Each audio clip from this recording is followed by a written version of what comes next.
बिस्मिल्लाहिर्रहमानिर्रहीम। अस्सलाम वालेकुम नाज़रीन।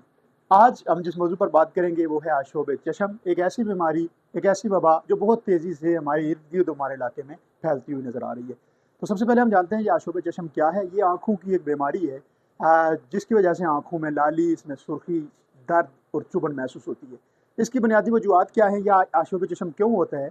तो ये अमूमी तौर पर वायरस या बैक्टीरिया की वजह से ये बीमारी होती है। और उन दिनों में जिन दिनों में पानी बहुत ज़्यादा हो या मौसमियाती तब्दीली हो, गंदा पानी कहीं पर रुका हुआ हो, उन दिनों ये वायरस फैलने के ज़्यादा चांसेस होते हैं। चूँकि बारिशों का सीज़न था, बड़ी मिकदार में बारिशें हुई, उसके साथ साथ मुख्तलिफ़ जगहों से सैलाबी पानी आया, दरिया में पानी आया, और उस पानी में मुख्तलिफ़ तरह के जो वायरसेस हैं वो एक जगह से दूसरी जगह मूव हुए, जिसकी वजह से ये बीमारी अब तेज़ी से फैलती हुई नज़र आ रही है।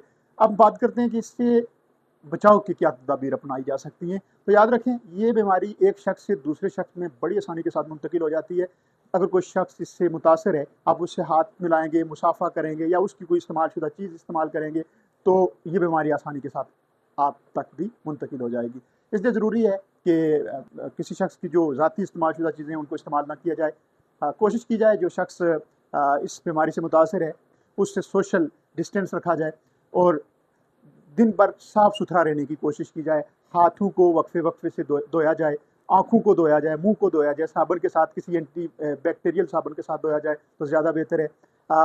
अमूमन तौर पर ये बीमारी इतने लंबे अरसा नहीं रहती, यानी 2-4 दिनों में ये बीमारी ख़त्म हो जाती है। लेकिन अगर एहतियाती तदाबीर ना बरती जाए तो बड़े पैमाने पर ये बीमारी तेज़ी से फैल ज़रूर सकती है।